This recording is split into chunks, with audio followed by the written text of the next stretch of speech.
Welcome नाज़रीन, दी Pakistan daily के साथ कमरुज़्ज़मान भट्टी आसमा जहांगीर कॉन्फ्रेंस से आपकी खिदमत में हाज़िर है। इस वक्त हमारे साथ वज़ारत कानून के एडवाइज़र जो हैं वो हमारे साथ मौजूद हैं, उसामा साहब। उन्हीं से जानते हैं। उसामा साहब, आप इस कॉन्फ्रेंस में शिरकत कर रहे हैं और आसमा जहांगीर का ज़ाहिर है कि मुल्क में कानून आइन की बालादस्ती के हवाले से बहुत किरदार है। एक तो इस कॉन्फ्रेंस को किस हवाले से देख रहे हैं, और दूसरा जो मिसिंग पर्सनस हैं जिसके ऊपर यहाँ पे बहुत सारे लोगों ने अपने जज्बात का इज़हार किया है, उस हवाले से वज़ारत हमारी किस कदर इक़दाम कर रही कि ये इशू भी हल हो।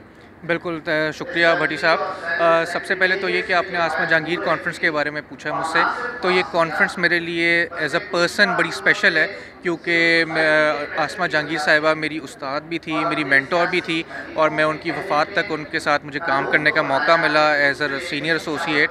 और जिस दिन उनकी वफ़ात हुई अगले दिन रात 10 बजे तक वो मेरे साथ थी, और मुझे तो कभी कभी अभी तक यकीन नहीं आता, लेकिन आसमा जहांगीर साहिबा जो है वो एक ख़ातून नहीं थी, वो एक सोच का नाम था, मैं कहता हूँ। और वो सोच आप भी पैदा कर सकते हैं, मैं भी पैदा कर सकता हूँ, और हमारे पाकिस्तान के सारे शहरी पैदा कर सकते हैं। और वो सोच क्या थी?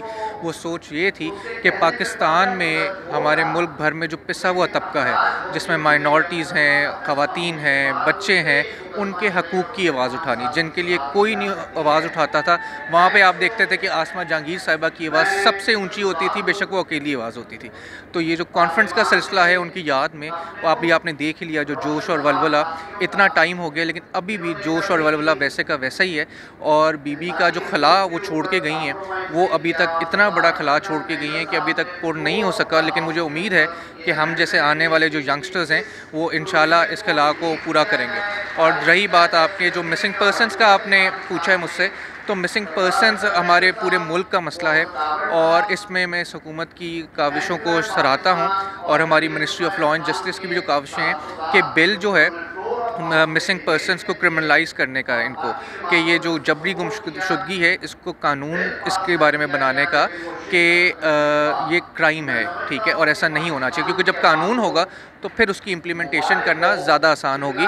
तो अब बिल जो है वो पेश हो चुका है, और पार्लियामेंट के जॉइंट सिटिंग में वो पेश होगा, और उम्मीद है कि वो 10-15 दिनों में पास हो जाएगा। तो ये एक बड़ी खुशाइन डेवलपमेंट है। और हमारी जो अभी करंटली जो हमारे लॉ मिनिस्टर साहब हैं, आज़म नज़ीर तारड़ साहब, वो बीबी आसमा के पैरोकार ही हैं, और बीबी आसमा के जहांगीर के ग्रुप का भी हिस्सा थे, तो उन्होंने इस पे बड़ा स्पेयर हेड किया। बाकी जो साथी पार्लियामेंटेरियंस थे उन्होंने बड़ा स्पेयर हेड किया।